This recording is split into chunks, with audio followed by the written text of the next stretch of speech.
News নির্ভীকের ঝটপট 10টা খবর না দেখা মানেই আমরা তো বলবো অনেক কিছু মিস করা, কিন্তু সেটা আপনারাও মনে করলে তবেই আমরা সার্থক।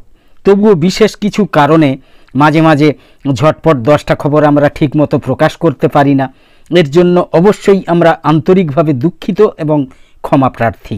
আজ 19শে ফেব্রুয়ারি বুধবার, দেখুন ঝটপট 10টা খবরের সংক্ষিপ্তসার। শীতের শেষে কলকাতা শহর সহ দক্ষিণবঙ্গে বৃষ্টির ভ্রুকুটি। গতকাল মঙ্গলবার রাত থেকেই বজ্রবিদ্যুৎ সহ ঝড় বৃষ্টি হচ্ছে রাজ্যের বেশ কয়েকটা জেলায়। আজ বুধবার সকালেও দক্ষিণ 24 পরগনা জেলার বেশ কিছু এলাকায় ঝেঁপে বৃষ্টি হয়েছে। ঝড় বৃষ্টির পরিমাণ বৃদ্ধি পাবে বলে পূর্বাভাস দিয়েছে আলিপুর আবহাওয়া দপ্তর, যদিও বৃষ্টির ফলে তাপমাত্রার খুব একটা হেরফের হবে না বলেই জানিয়েছে হাওয়া অফিস। আজ বুধবার সকালে কলকাতা শহর এবং শহর সংলগ্ন এলাকায় সর্বনিম্ন তাপমাত্রা ছিল 23.7 ডিগ্রি সেলসিয়াস, যা স্বাভাবিকের থেকে 5 ডিগ্রি বেশি। গতকাল মঙ্গলবার শহরের সর্বাধিক তাপমাত্রা ছিল 30.8 ডিগ্রি সেলসিয়াস, যা স্বাভাবিকের থেকে 0.8 ডিগ্রি বেশি। জোড়া ঘূর্ণাবর্তের প্রভাবে আগামী রবিবার পর্যন্ত বৃষ্টি হতে পারে দক্ষিণবঙ্গে, এমনটাই জানিয়েছে হাওয়া অফিস। আজ বুধবার সকালে গাঙ্গেয় জেলাগুলোর কিছু কিছু এলাকায় বৃষ্টির পর আকাশ পরিষ্কার থাকলেও বেলা বাড়লেই আংশিক মেঘলা হওয়ার কথা। সন্ধ্যা বা দুপুরের পর শহরে বজ্রবিদ্যুৎ সহ বৃষ্টির পূর্বাভাস জারি করেছিল আলিপুর আবহাওয়া দপ্তর। আর এই বৃষ্টির জেরে চিন্তায় পড়েছেন কৃষকরা, নষ্ট হতে পারে ফসল। গতকাল মঙ্গলবার রাজ্যের পশ্চিমের জেলাগুলোতে ঝড়ের সঙ্গে ব্যাপক শিলাবৃষ্টি হয়েছে বলে জানা গিয়েছে, তবে গত 24 ঘন্টায় শহরে কোথাও বৃষ্টি হয়নি। ট্যাংরার দে পরিবার থেকে লক্ষ লক্ষ টাকা পাওনা ছিল তাঁর। একাধিকবার টাকা চেয়ে তাগাদা দিয়েছিলেন। ট্যাংরার সেই বাড়ির সামনে দাঁড়িয়েই এমনটাই জানিয়েছেন পাওনাদার মনোজ গুপ্ত। তিনি প্রণয় দে এবং প্রসূনদের সঙ্গে ব্যবসা করতেন, তাদের চামড়ার কারবার ছিল। মনোজ জানিয়েছেন তিনি মঙ্গলবার বিকেলেই টাকা চাইতে গিয়েছিলেন ওই বাড়িতে, কিন্তু গিয়ে কাউকে পাননি। সকলের ফোন বন্ধ ছিল। দরজার বাইরে থেকে অনেক ডাকাডাকি করেও কোনো সাড়া মেলেনি। এরপর দরজায় 2 লাইন লিখে তিনি চলে যান। তিনি লিখেছিলেন, আমি এসেছিলাম, আপনাদের কাউকে পেলাম না, আমার লেখা যদি দেখতে পান তাহলে যোগাযোগ করবেন। মনোজ বলেছেন, বড় ভাইয়ের নাম প্রণয় আর ছোট ভাইয়ের নাম প্রসূন। আমি ওদের সঙ্গে ব্যবসা করতাম, ওদের চামড়ার যোগান দিতাম, ওদের কাছ থেকে আমি অনেক টাকা পেতাম। আমার চেক বাউন্স হয়ে গিয়েছিল। 2020 সাল থেকে দে পরিবারের সঙ্গে ব্যবসার সূত্রে যোগাযোগ মনোজের। তিনি জানিয়েছেন 2023 সাল পর্যন্ত চামড়ার যোগান দিয়েছেন প্রণয় আর প্রসূনকে, তারপর আর লেনদেন হয়নি, কিন্তু চামড়া বাবদ অনেক টাকা পাওনা ছিল তাঁর। 2024 সালের জুন মাসের মধ্যে 70% পাওনা মিটিয়েও দিয়েছিলেন 2 ভাই। শেষ কিস্তির টাকা দেওয়া বাকি ছিল, তার আগেই প্রকাশ্যে এলো এই মর্মান্তিক ঘটনা। মনোজ বলেছেন, ওদের ব্যবসার ভিতরের কথা তো আমি জানি না, তবে আমার থেকে জিনিস না নিলেও অন্য জায়গা থেকে ওরা জিনিস নিচ্ছিলেন, আমি সেই খবর পেতাম। ব্যবসা বন্ধ হয়ে যায়নি, আমার সঙ্গে কখনো খারাপ ব্যবহার করেনি কেউ। সর্বভারতীয় পরীক্ষায় শীর্ষস্থান অধিকারী ক্যানিংয়ের তালদির মেয়ে পারভিনাকে সংবর্ধনা জানালো মোহাম্মদ কামরুজ্জামান। সর্বভারতীয় আইটিআই পরীক্ষায় শীর্ষস্থান অধিকারী পারভিনাকে সংবর্ধনা দিয়েছে সারা বাংলা সংখ্যালঘু যুব ফেডারেশন। মঙ্গলবার সারা বাংলা সংখ্যালঘু যুব ফেডারেশনের রাজ্য সম্পাদক তথা অল ইন্ডিয়া মুসলিম পার্সোনাল ল বোর্ডের সদস্য মোহাম্মদ কামরুজ্জামান সাহেবের নেতৃত্বে এক প্রতিনিধি দল তাকে সংবর্ধনা জানায়। এই সংবর্ধনা পেয়ে খুশি প্রত্যন্ত ক্যানিংয়ের তালদির মেয়ে পারভিনা। এই ব্যাপারে সারা বাংলা সংখ্যালঘু যুব ফেডারেশনের রাজ্য সম্পাদক মোহাম্মদ কামরুজ্জামান বলেছেন, এটা আমাদের কাছে অত্যন্ত গর্বের, কেননা আমাদের ঘরের মেয়েরাও এখন সমান তালে শিক্ষা আন্দোলনে এগিয়ে চলছে। আসলে মেধা থাকলে তা ঠিক প্রস্ফুটিত হবেই, মেধার মধ্যে দিয়েই গ্রামের ছেলেমেয়েরা শিক্ষায় এগিয়ে যাক বলে তিনি মন্তব্য করেছেন। প্রতিনিধি দলে ছিলেন নাসির উদ্দিন ঘরামি, হাফিজুল ইসলাম লস্কর সহ অন্যান্যরা। রমজান মাসে মুসলিম কর্মীদের 1 ঘন্টা আগে ছুটি তেলেঙ্গানায়। রমজান মাস উপলক্ষে তেলেঙ্গানা সরকারের মুসলিম কর্মচারীদের ছুটি হবে তাড়াতাড়ি, এমনই নির্দেশিকা দিয়েছে সেই রাজ্যের মুখ্যমন্ত্রী রেবন্ত রেড্ডির সরকার। আর তাই ঘিরেই শুরু হয়েছে বিতর্ক। রেবন্ত সরকার গত শনিবার এই সংক্রান্ত নির্দেশিকা প্রকাশ করেছিল। তাতে বলা হয়েছে, রমজান মাস উপলক্ষে সব সরকারি দপ্তর, বোর্ড এবং আউটসোর্সিং সংস্থার মুসলিম কর্মী এবং সরকার স্বীকৃত শিক্ষা প্রতিষ্ঠানগুলোর মুসলমান শিক্ষক অশিক্ষক কর্মচারীরা চাইলে 1 ঘন্টা আগেই বাড়ি যেতে পারেন। সেই অনুমতি তাঁরা পেয়ে যাবেন সংশ্লিষ্ট কর্তৃপক্ষের কাছ থেকে। Telangana state minority employees service অ্যাসোসিয়েশনের আবেদনের পরিপ্রেক্ষিতে আগামী 2রা মার্চ থেকে 31শে মার্চ পর্যন্ত এই জলদি ছুটির ব্যবস্থা চালু থাকবে বলেও জানানো হয়েছে সরকারি বিজ্ঞপ্তিতে। যে মুসলিম কর্মীরা এই সুযোগ নিতে ইচ্ছুক তাদের এই বিষয়ে সংশ্লিষ্ট দপ্তর বা প্রতিষ্ঠানে আবেদন জানানোর কথা বলেছে রেবন্ত সরকার। তেলেঙ্গানার বিরোধী দল বিজেপি মঙ্গলবার অভিযোগ তুলেছে, সে রাজ্যের কংগ্রেস সরকারের মুখ্যমন্ত্রী রেবন্ত ভোট ব্যাংকের লক্ষ্যে মুসলিম তোষণের রাজনীতি শুরু করেছেন। দলের আইটি সেলের সর্বভারতীয় নেতা অমিত মালব্যের প্রশ্ন, নবরাত্রির উপবাসের সময় হিন্দু কর্মচারীরা কেন আগে ছুটি পান না? বিজেপির তরফে ঘোষণা করা হয়েছে, বুধবার সন্ধ্যা 6টায় পরিষদীয় দলের বৈঠকে দিল্লির নতুন মুখ্যমন্ত্রী এবং মন্ত্রিসভার সদস্যদের নাম ঘোষণা করা হবে। কিন্তু তার আগেই দিল্লি সরকারের তরফে শপথের আমন্ত্রণপত্র বিলি শুরু হয়ে গিয়েছে। দিল্লির মুখ্য সচিবের তরফে পাঠানো ওই আমন্ত্রণপত্রে জানানো হয়েছে, বৃহস্পতিবার দুপুর 12টা থেকে রামলীলা ময়দানে শপথ গ্রহণ অনুষ্ঠান শুরু হবে। উপরাজ্যপাল লেফটেন্যান্ট গভর্নর VK সাক্সেনা মুখ্যমন্ত্রী এবং অন্য মন্ত্রীদের মন্ত্রগুপ্তির শপথ পাঠ করাবেন। কিন্তু দেশের রাজধানীর পরবর্তী মুখ্যমন্ত্রীর নাম নেই সেই আমন্ত্রণপত্রে। প্রবল সমালোচনার মুখে সিদ্ধান্ত বদল। যোগীরাজ্যে স্কুলের মূল প্রবেশপথে ফিরে এসেছে বীর আব্দুল হামিদের নামের ফলক। মুসলিম নাম দেখলেই বদলে দাও। গেরুয়া শাসিত রাজ্যগুলোতে নাম পরিবর্তনের হিড়িক চলছে।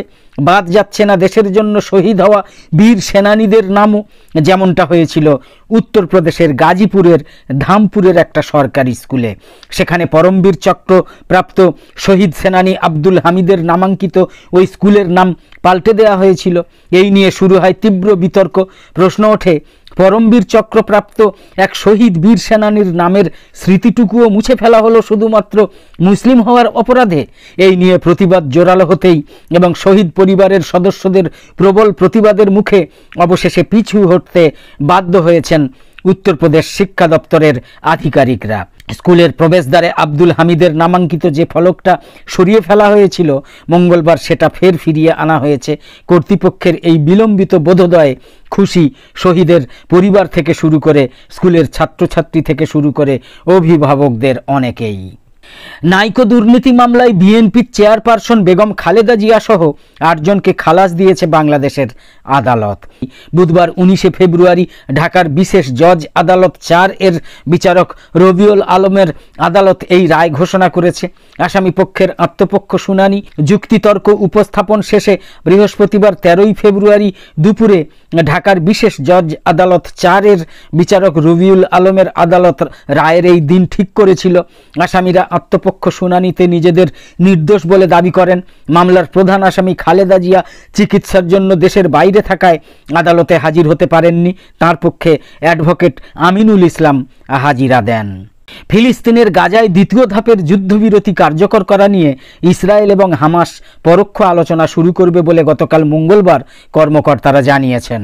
এদিকে ফিলিস্তিনি স্বাধীনতাকামী সশস্ত্র সংগঠন হামাসের নেতা খলিল আল হায়া বলেছেন, আগামীকাল বৃহস্পতিবার ইসরায়েলের বিবাস পরিবারের সদস্য সহ 4 জিম্মির মরদেহ ফেরত দেওয়া হবে, আর শনিবার জীবিত 6 জিম্মিকে হস্তান্তর করা হবে। ইসরায়েলি প্রধানমন্ত্রী বেঞ্জামিন নেতানিয়াহুর কার্যালয় নিশ্চিত করেছে বৃহস্পতিবার 4 জন জিম্মির মরদেহ, শনিবার 6 জীবিত জিম্মি এবং এরপর আরও 4 জনের মুক্তি নিশ্চিত করতে মিশরের কায়রোতে একটা চুক্তি হয়েছে। তবে জিম্মিদের কারো পরিচয় প্রকাশে অস্বীকৃতি জানিয়েছে বেঞ্জামিন নেতানিয়াহুর কার্যালয়। আশঙ্কাজনক পোপ ফ্রান্সিস একাধিক শারীরিক জটিলতার পাশাপাশি ফুসফুসের সংক্রমণ রয়েছে তাঁর, তাই তাকে ভর্তি করা হয়েছে ইতালির রোমের জেমেল্লি হাসপাতালে। সূত্রের খবর, তিনি এখন নিউমোনিয়ায় আক্রান্ত। ভ্যাটিকানের তরফে জানানো হয়েছে, পোপের শারীরিক সমস্যা যথেষ্ট উদ্বেগজনক। বর্তমানে চিকিৎসকদের নজরদারিতে রয়েছেন তিনি। দ্বিপাক্ষিক বাণিজ্য দ্বিগুণ করার লক্ষ্যে কাতারের আমিরের সঙ্গে কথা মোদির। বাণিজ্য, বিনিয়োগ থেকে শুরু করে বিদ্যুৎ। মঙ্গলবার নয়াদিল্লিতে কাতারের আমির Sheikh Tamim bin Hamad Al থানির সঙ্গে একাধিক বিষয় নিয়ে দ্বিপাক্ষিক বৈঠক করেছেন প্রধানমন্ত্রী নরেন্দ্র মোদী। সোমবার দুদিনের ভারত সফরে এসেছেন কাতারের আমির, সঙ্গে রয়েছে উচ্চ পর্যায়ের প্রতিনিধি দল। আন্তর্জাতিক মহলের মতে দুপক্ষের আলোচনায় দুই দেশের মধ্যে সম্পর্ক আরও দৃঢ় হবে। জানা গিয়েছে, এদিনের বৈঠকে আগামী 5 বছরে দ্বিপাক্ষিক বাণিজ্য দ্বিগুণ করার লক্ষ্যমাত্রা নিয়েছে ভারত কাতার। একই সঙ্গে এই দ্বিপাক্ষিক সম্পর্ককে কৌশলগত অংশীদারিত্বে উন্নীত করা নিয়ে চুক্তি স্বাক্ষরিত হয়েছে। এছাড়াও বাণিজ্য ক্ষেত্রে একাধিক চুক্তি করেছে দুই রাষ্ট্র। 2015 সালে শেষবার ভারত সফরে এসেছিলেন হামাদ। এদিনের বৈঠক নিয়ে বিবৃতি দিয়েছেন বিদেশ মন্ত্রকের সচিব অরুণ কুমার চট্টোপাধ্যায়। তিনি বলেছেন, এদিন বাণিজ্য, বিনিয়োগ সহ বিভিন্ন বিষয় নিয়ে আলোচনা করেছেন দুই রাষ্ট্রনেতা। বর্তমানে বার্ষিক দ্বিপাক্ষিক বাণিজ্যের পরিমাণ 1400 কোটি মার্কিন ডলার। আগামী 5 বছরে সেটা দ্বিগুণ করার লক্ষ্যমাত্রা নিয়েছে দুপক্ষই। ভারতে ভোটারদের বুথমুখী করতে 182 কোটি টাকা অর্থাৎ 2 কোটি 10 লক্ষ ডলার অনুদান দিত আমেরিকা। ডোনাল্ড ট্রাম্প ক্ষমতায় আসার পর সেই অনুদান বাতিল করে দেয়া হয়েছে। আমেরিকায় ইলন মাস্কের সরকারি দক্ষতা বিষয়ক দপ্তর কিছুদিন আগে সেই অনুদান বাতিলের ঘোষণা করেছিল। সেই ঘোষণাকে সমর্থন করেছেন প্রেসিডেন্ট ডোনাল্ড ট্রাম্পও। তার প্রশ্ন, কেন ভারতকে এত টাকা আমরা দিতে যাব? ওরা তো আমাদের থেকে অনেক বেশি টাকা, অনেক বেশি কর নেয়। পবিত্র মসজিদে নবমীর প্রধান ইমাম হিসেবে দায়িত্ব পেয়েছেন বিশিষ্ট কারি এবং ইসলামী ব্যক্তিত্ব শেখ আদুল রহমান আল হুদাইফি। অপরদিকে শেখ ইব্রাহিম আল আকবরকে এই মসজিদের কোরআন তেলাওয়াত প্রোগ্রামের সুপারভাইজার হিসাবে নিযুক্ত করা হয়েছে। পবিত্র কাবা ও মসজিদে নবমীর রক্ষণাবেক্ষণ কর্তৃপক্ষের বরাতে ইনসাইড দ্য হারামাইন এর পক্ষ থেকে এই তথ্য জানানো হয়েছে। শেখ আব্দুল রহমান আল হুদাইফি এতদিন মসজিদে নবমীর খতিব হিসাবে দায়িত্ব পালন করেছেন। এছাড়া মহানবী হজরত মুহাম্মদ সাল্লাল্লাহু আলাইহি ওয়াসাল্লামের সময়ে তৈরি মসজিদে কুবায় ইমামতিও করেছেন তিনি। শেখ আব্দুল রহমান আল হুদাইফি সৌদি নাগরিক। তাঁর জন্ম 1947 সালের 22 মে।